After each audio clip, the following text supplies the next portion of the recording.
3 years of my life are down the drain, and I have a financial mess to clean up.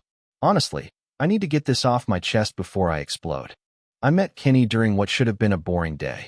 I was taking the Amtrak to visit my sister in Chicago when our train hit something on the tracks. It wasn't a full derailment, but it was enough to damage the undercarriage and strand us all in the middle of nowhere, Pennsylvania. They had to bus everyone to this tiny town to wait while they figured out the logistics. 8 hours. That's how long we were stuck in this random town with exactly one diner, one bar, and a convenience store. Most passengers crowded into the diner, but it filled up fast. I ended up at the bar next door with my overnight bag, ordering whatever sad sandwich they had and scrolling through my phone to let my sister know I'd be late.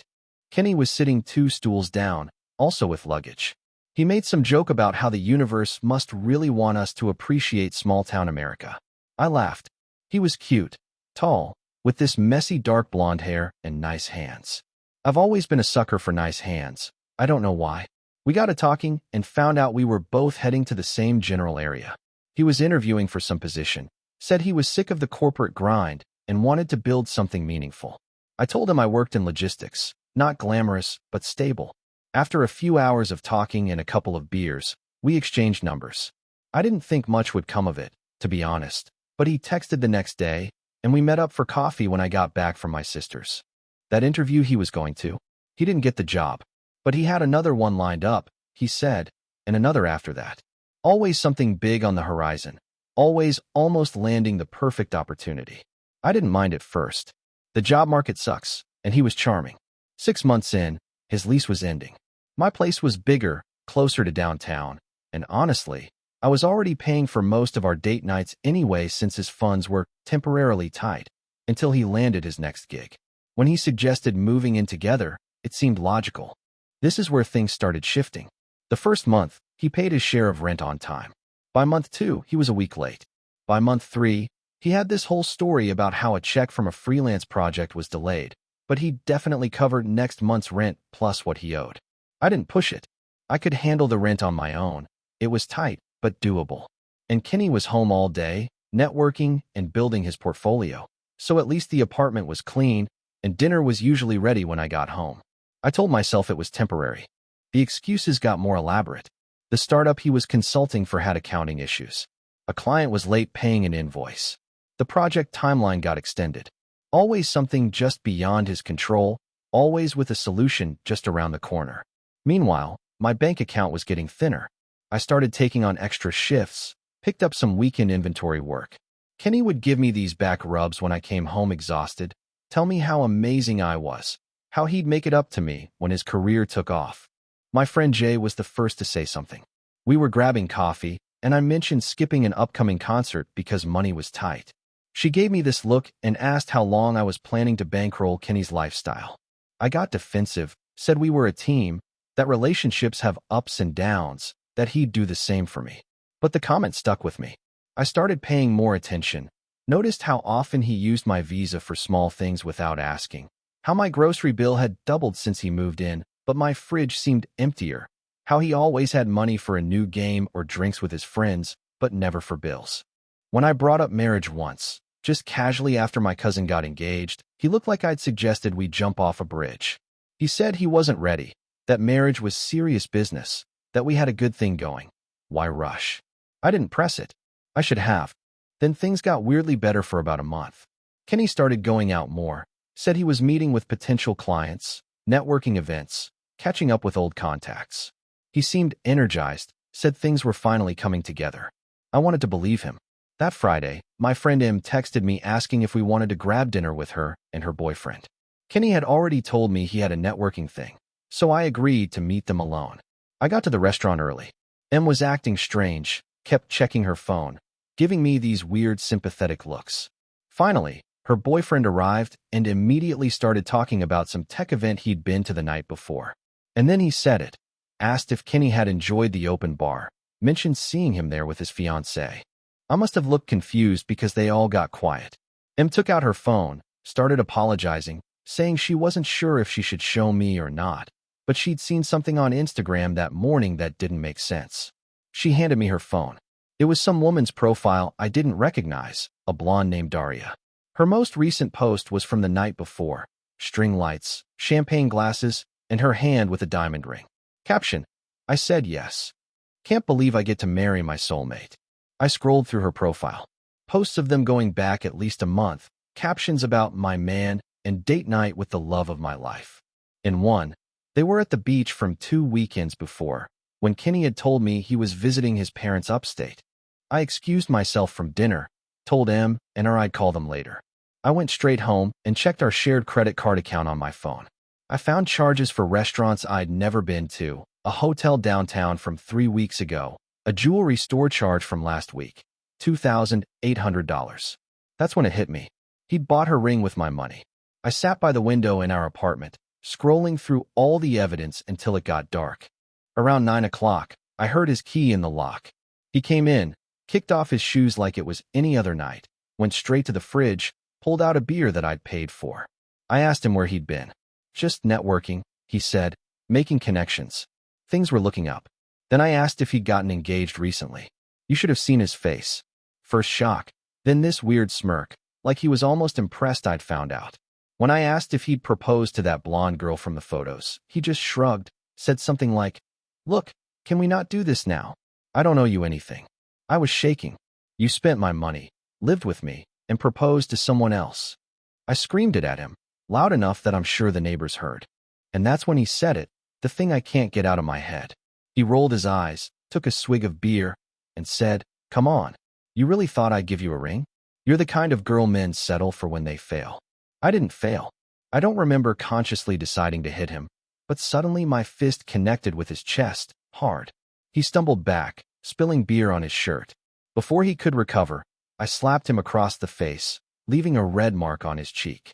I told him to get out, to pack his stuff and leave. He tried to argue, said I was overreacting. I grabbed his backpack from the hook by the door and started shoving whatever I could reach into it.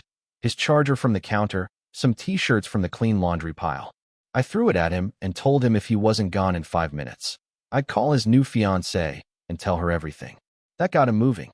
He grabbed some essentials, mumbling about coming back for the rest later. I told him to coordinate with the landlord because I wouldn't be letting him in again. He slammed the door on his way out. I changed the locks the next day, put his remaining stuff in trash bags by the dumpster, blocked his number, his email, his social media. But the nightmare wasn't over. When I checked my accounts more carefully, I realized how bad the damage was. Over $2,700 charged to my cards in just the last 2 months. Subscriptions I never approved, restaurant tabs that would make you sick, and a ring. That ring that wasn't even for me. I called the bank, but most charges were too old to dispute. They were made with a card he was authorized to use, after all. I'd been so stupid. That was 3 months ago. What's happened since then is a whole other nightmare that I'll save for my next post. First update. First of all, thank you for all the comments and messages on my last post. I honestly didn't expect so many people to care about my train wreck of a life, but here we are. A lot of you asked what happened after I kicked Kenny out, so grab your popcorn because this is where everything really went off the rails. The night after I threw Kenny out, I couldn't sleep. I kept checking the door, even though I deadbolted it. Around 3 o'clock in the morning, I got a string of texts from him that ranged from angry, "How dare I embarrass him by putting his stuff outside?" to manipulative, "We need to talk about this like adults," to pathetic, "I have nowhere to go." I didn't respond to any of them. The next morning, I called in sick to work. I needed a day to process and figure out exactly how screwed I was financially. I made a cup of coffee and sat down with all my bank statements, credit card bills, and a notebook. What I found made me literally gag on my coffee. It wasn't just the $2,700 I'd initially noticed. Going back further, I found small withdrawals, random purchases, subscription services I didn't recognize. He'd been slowly bleeding me dry for months. The total damage was closer to $5,400. That's $5,400 on top of the rent I'd been covering, on top of the groceries, on top of the utilities. I called the credit card company again, this time armed with a detailed list. The customer service rep was sympathetic but firm. Most charges were too old to dispute, and Kenny had been an authorized user. The best they could do was remove him from the account and flag any pending charges. They suggested I file a police report if I wanted to pursue it further. I thought about it, genuinely considered it, But the idea of dragging this out, of having to see Kenny again in some courtroom, of having to prove he'd spent my money without permission when technically I'd given him access, it was too much. I decided to just eat the loss and focus on getting my life back together. That afternoon, I called the locksmith to change the locks. It cost $170 I definitely couldn't afford, but the thought of Kenny coming back with his key was worse than the hit to my already maxed out card. While the locksmith worked, I gathered all of Kenny's remaining stuff and shoved it into garbage bags. His clothes, his stupid protein powder that had been taking up half my cabinet space. I texted him once, telling him his things would be by the dumpster for 24 hours, and after that, they were going to Goodwill. He showed up when I was dragging the last bag out. Perfect timing as always. He looked like hell, unshaven, wearing the same clothes from the night before. I wondered briefly where he'd slept, then reminded myself it wasn't my problem anymore. He tried to talk to me, saying there were things I didn't understand, that Daria wasn't what I thought, that he'd been planning to break it off with her. I just kept walking past him with the bags. When he grabbed my arm to stop me, I yanked away so hard I scraped my elbow on the brick wall. I told him if he touched me again, I'd call the cops. That shut him up, but I could feel him watching me as I went back inside. The locksmith finished 20 minutes later, handed me my new keys, and I finally felt like I could breathe in my own apartment again. The next week at work was a blur. I was exhausted, jumping every time my phone buzzed, and making stupid mistakes that my supervisor kept pointing out. By Friday, I caught up on some missed deadlines, but I was running on empty. My friend Jay invited me out for drinks, saying I needed to rejoin the land of the living, but I couldn't afford it. I made up an excuse about being tired. The following Monday, I was called into my manager's office. I thought it was about the inventory report I'd screwed up the week before, but it was worse, much worse. They were restructuring. My position was being eliminated. They gave me 2 weeks' notice and an insulting severance package that wouldn't even cover next month's rent. I didn't cry in the office. I nodded, signed the papers, and walked back to my desk like everything was normal. Then I locked myself in the bathroom stall and had a silent panic attack for 20 minutes. That night, I called my mom. We're not super close. She lives in Florida with her second husband, and we talk maybe once a month. But I needed to hear a parent tell me things would be okay.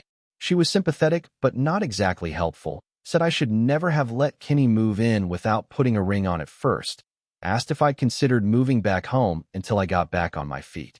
Moving back to Florida to sleep on my mom's pull-out couch and listen to my stepdad's political rants? Hard pass. I spent my 2-week notice applying for every job I could find.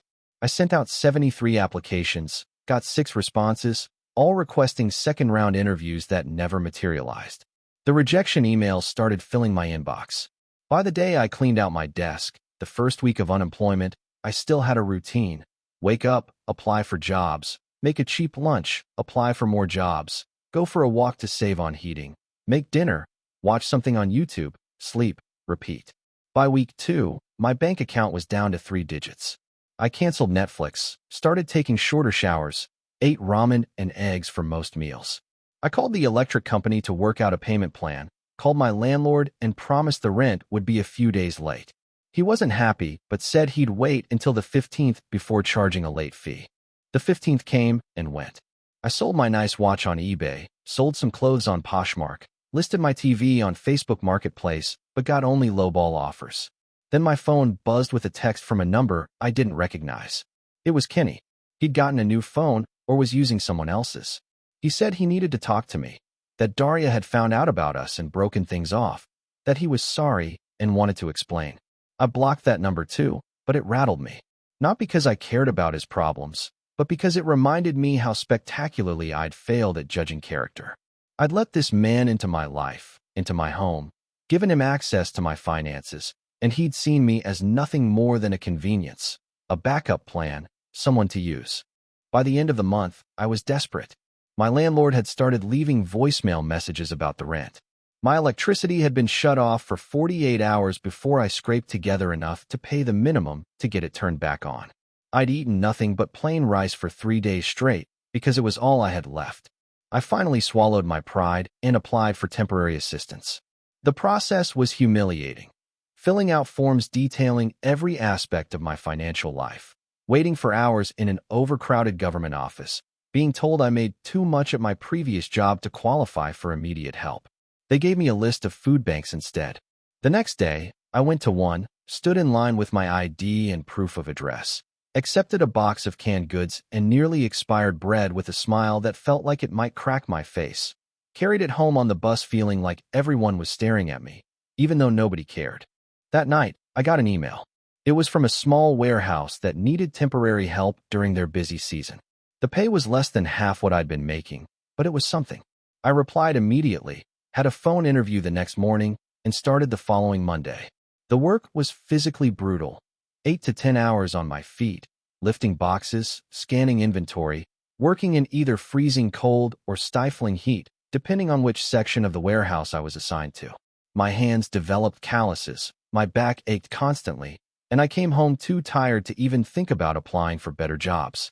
But I made enough to pay part of the rent, still not all of it. But my landlord agreed to another extension as long as I paid the late fees. Then one evening, I came home to find an eviction notice taped to my door. Apparently, my partial payments weren't cutting it anymore. I had 30 days to pay in full or vacate the premises. I sat on my kitchen floor and just stared at the paper, too numb to even cry. That's when my neighbor knocked. She'd seen the notice and heard me come in, asked if I was okay. I wasn't, obviously, but I lied and said I was fine. She hesitated, then asked if I was looking for a roommate. Her cousin Rosalie needed a place to stay for a few months while she saved up for her own apartment. If we split the rent 3 ways, it might work out for everyone. I'd never spoken more than 10 words to this neighbor before, but in that moment, she might as well have been an angel. I said yes immediately. Rosalie moved in 2 days later. She was quiet, paid her share up front in cash, and didn't ask questions about why I sometimes ate nothing but rice for dinner. We weren't friends exactly, but we coexisted peacefully in the increasingly depressing apartment. With Rosalie's contribution, I managed to pay off enough of the back rent to stop the eviction process. I was still drowning in credit card debt, still working a job that paid barely above minimum wage, still eating like a college student during finals week, but I wasn't homeless, and that counted for something. Then one day, about 3 months after I had kicked Kenny out, I was rushing to catch the bus to work when I collided with someone on the sidewalk. I stumbled back, mumbling an apology without looking up. Then I heard my name. It was Kenny, standing there like he'd been waiting for me. He was wearing a fast food uniform, the kind with the hideous polo shirt and visor. I tried to walk around him, but he stepped in my way, said he'd been trying to reach me, that he needed to talk to me, that he'd made a huge mistake. I noticed his phone was an ancient model, not the latest iPhone he'd always had before. Karma's a bitch, I guess. I told him I was late for work and pushed past him. He called after me, saying he'd come back, that he'd make things right. I didn't look back, just ran for the bus and made it just as the doors were closing. That night, I couldn't sleep, not because I missed him or wanted him back, but because I was afraid he'd figured out where I lived, that he'd show up again. I wedged a chair under my bedroom doorknob, even though I knew it was paranoid. The next morning, there was a letter in my mailbox, no stamp, just my name scrawled across the front. I recognized Kenny's handwriting immediately. I didn't open it, just tore it up and dropped the pieces into different trash cans on my way to the bus stop. But I knew he wouldn't give up that easily. And I was right. Second update. Thank you for all the supportive comments. Reading them during my bus rides to work has been one of the few bright spots lately. Some of you have asked for more details about what happened after Kenny started showing up again. So here goes nothing. After I tore up Kenny's letter, I thought maybe he'd get the hint. He didn't. For the next 2 weeks, I'd spot him randomly, across the street from my apartment building, at the bus stop near work, once even at the laundromat where I'd started going because our building's machines were too expensive. He never approached me directly, just watched. Sometimes he'd wave or try to catch my eye. I'd pretend not to see him and walk faster. My temporary warehouse job turned into a nightmare pretty quickly. The managers kept extending shifts with 0 notice, so I'd come in expecting to work 8 hours and end up staying for 12. My feet were constantly swollen, and I developed this sharp pain in my lower back that never really went away.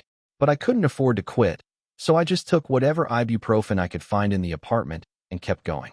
Rosalie noticed. One night I came home and literally couldn't stand up straight. She was making some kind of soup and offered me a bowl.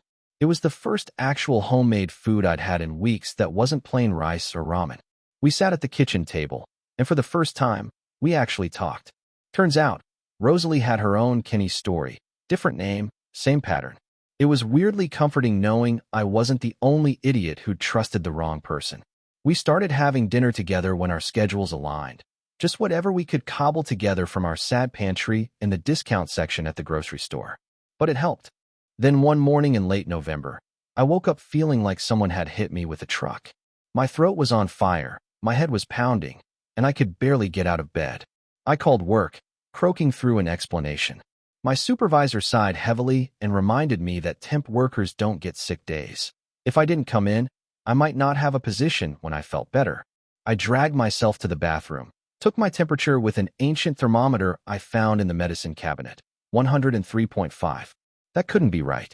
I shook the thermometer and tried again. 103.8. I should have gone to urgent care. I know that now. But urgent care costs money, and I had exactly $27 in my checking account to last until payday. So I took more ibuprofen, bundled up in every layer I owned, and somehow made it to the bus. I don't remember much about that day. I scanned boxes. I drank water from the fountain. I hid in the bathroom when the dizziness got too bad. Somehow I made it to the end of my shift. I remember waiting for the bus home, shivering violently even though I was sweating through my clothes. Next thing I knew, I was on the ground. Someone was shaking me, asking if I was okay. It was a teenage girl looking absolutely terrified. I'd apparently passed out at the bus stop. She helped me sit up, asked if she should call someone. I said no. I was fine, just tired. I wasn't fine at all. I made it onto the bus, somehow made it back to the apartment building, made it up the 3 flights of stairs by basically crawling, and then I collapsed on the living room floor, still in my coat and boots. That's where Rosalie found me when she got home from her evening shift. She later told me she thought I was dead at first. I was so pale and barely breathing. She managed to get me into bed, forced me to drink water, and put cold washcloths on my forehead all night. By morning, my fever had broken, but I felt like I'd been run over twice. Rosalie had already called my work, telling them I had pneumonia and wouldn't be in for at least 3 days. I tried to protest. We both knew I'd probably lose my job. But she shut me down immediately, said no job was worth dying for, especially one that paid so little. She was right, but being right doesn't pay rent. I spent the next 2 days in bed, drifting in and out of sleep, worrying about money every time I was conscious enough to worry about anything. On the 3rd day, my phone rang. It was the warehouse. I expected to be fired, but instead, the HR person was calling to check on my pneumonia and let me know about their short-term disability policy. Apparently, Rosalie had not only called in sick for me, but had also marched down to the warehouse in person, demanding to speak to someone about employee benefits. She'd raised enough hell that they'd actually looked into their own policies and found that even temp workers qualified for some basic protections. I got 5 paid sick days. 5. Not enough to fully recover, but enough to avoid ending up back on the floor of a bus stop. When Rosalie got home that evening, I cried, actually cried. It was the first time anyone had fought for me, and I don't even know how long. When I went back to work, things were different. My supervisor kept giving me the side eye, probably waiting for me to collapse again. But my coworkers, people I'd barely spoken to before, kept checking on me, making sure I took breaks, offering to help with the heavier loads. Word had gotten around about the girl whose roommate raised hell with HR. Meanwhile, the Kenny situation took a new turn. The random sightings stopped, but the texts increased. He'd somehow gotten a new number again, or was borrowing phones, and would send these long, rambling messages about how much he missed me, how Daria had ruined his life, how he'd been thinking about where it all went wrong. I blocked each new number as it came, but it was exhausting. Jay suggested I change my number entirely, but that meant paying a fee I couldn't afford, so I just kept blocking and ignoring. December rolled around, bringing even more financial stress. The warehouse was busier than ever with holiday orders, which meant more hours, but also more physical strain. My back pain got so bad that I started taking the maximum dose of ibuprofen every day just to function. My teeth hurt constantly. A molar had been bothering me for months, but dental care might as well have been a luxury vacation to the Maldives for all I could afford it. One particularly cold morning, I was waiting for the bus, stamping my feet to keep warm, when an older woman next to me struck up a conversation. Just normal bus stop small talk. The weather, the late bus, typical stuff. Then she mentioned she worked at a medical office down the street. I nodded politely, not really paying attention, until she said something about their warehouse needing reorganization. I probably looked desperate because I immediately asked if they were hiring. She seemed surprised but gave me the office manager's name and suggested I drop by with my resume. I thanked her, not expecting much. Random bus stop connections rarely pan out. But I was desperate enough to try anything. That evening, I updated my pathetic resume and printed a copy at the library. The next day, I took a detour on my lunch break and walked into the medical office, asking for the manager by name. I expected to be told to apply online or to leave my resume with the receptionist. Instead, I was ushered into a small office where a harried-looking woman was eating a sandwich at her desk. She glanced at my resume, asked about my background in logistics, and then jumped straight to when I could start organizing their supply area. It wasn't a full-time position, just 20 hours a week to start, handling medical supply inventory and deliveries. But it paid $3 more per hour than the warehouse. The hours were flexible, and it involved actual skills instead of just physical labor. I accepted on the spot. For the next few weeks, I worked both jobs, mornings at the medical office, evenings at the warehouse. It was brutal, but for the first time in months, I could actually pay my bills on time. I'd come home exhausted, eat whatever Rosalie had made. She'd taken to cooking for both of us when she realized how much my health had deteriorated, and collapse into bed. By mid-January, I'd saved enough to quit the warehouse job. My last day, I felt nothing but relief as I turned in my badge. My supervisors seemed genuinely surprised. I think they'd expected me to just keep tolerating the terrible conditions indefinitely. One of my coworkers gave me an awkward side hug and said she was happy I'd escaped. The medical office job wasn't glamorous, but it was steady. The office manager kept finding more hours for me as I proved myself reliable. By February, I was working 35 hours a week and had even been given a small desk in the back where I could track inventory on an ancient desktop computer. With regular paychecks coming in, I started tackling the mountain of debt Kenny had left me with. $20 here, $50 there. It wasn't much, but watching the balances slowly decrease gave me a sense of control I hadn't felt in months. Rosalie and I settled into a comfortable routine. We weren't best friends or anything, but there was a mutual respect and understanding between us. She'd started dating someone new, a quiet guy, and sometimes he'd join us for dinner. It was nice to have someone else in the apartment who wasn't Kenny-shaped. Things were looking up, slowly. My back still hurt, my tooth still throbbed occasionally, but I was making it, one step at a time. Then came Valentine's Day. I'd been deliberately ignoring all the heart-shaped decorations in stores, the romantic commercials, the couples planning special evenings. Rosalie and her boyfriend were going out, so I had the apartment to myself. I'd planned a thrilling evening of frozen pizza and whatever was new on Netflix. I was halfway through my sad pizza when someone knocked on the door. Not a normal knock, a persistent, almost desperate pounding. I froze, pizza slice halfway to my mouth. It had to be Kenny. No one else would be that dramatic. I tiptoed to the door and looked through the peephole. Sure enough, there he was, holding what looked like flowers and a small box. I backed away from the door, hoping he'd think no one was home. He knocked again, then called my name, said he knew I was in there, that he'd seen the light under the door, that he just wanted to talk, to explain, to make things right. I remained silent, my heart hammering in my chest. After what felt like forever, I heard him sigh. Something hit the floor outside, the flowers I assume, and then footsteps walked away. When I was sure he was gone, I cracked the door open. There was a bouquet of grocery store roses on the floor, along with a small velvet box and a card. I should have just kicked it all back into the hallway and closed the door, but curiosity got the better of me. I picked up the box first. Inside was a ring, not an engagement ring, but a simple silver band with a tiny stone that might have been a diamond but was probably cubic zirconia. The card said, "I know I can't undo what I did, but I want to start making it right.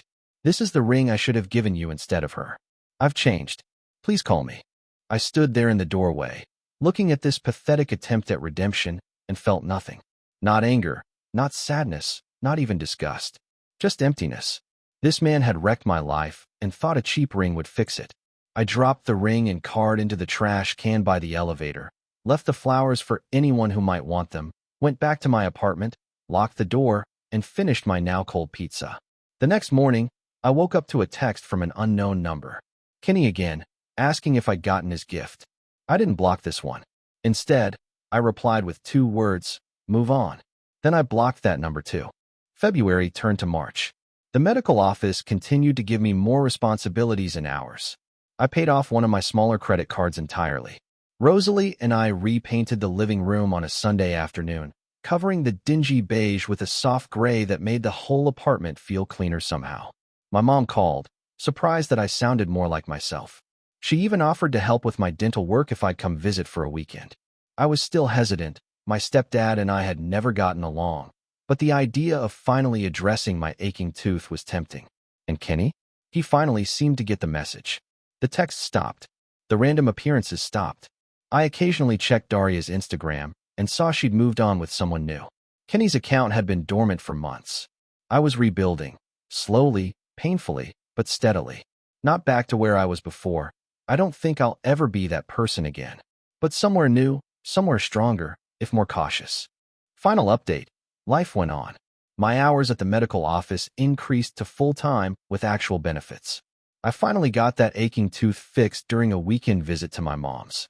Rosalie and I renewed the lease on the apartment, even though she was spending most nights at her boyfriend's place by then. My credit score inched up. I started putting a little money aside each month for emergencies. I even went on a date or 2, though nothing serious. Trust doesn't come back easily once it's been shattered. Then last month, I got a text from Jay.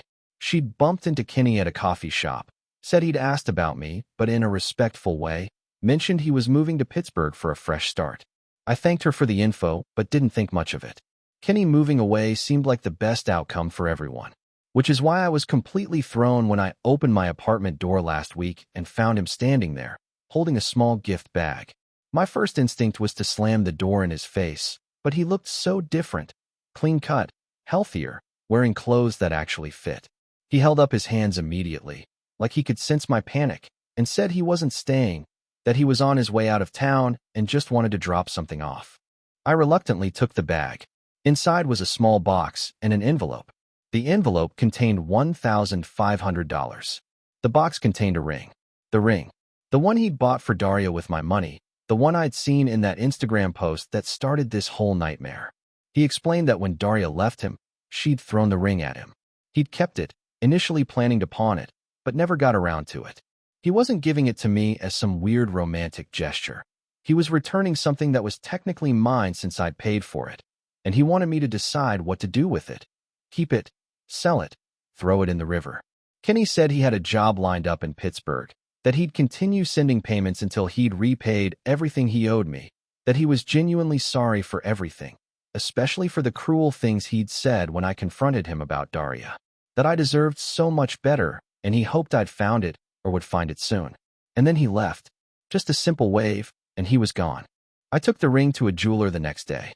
It wasn't worth nearly what Kenny had paid for it.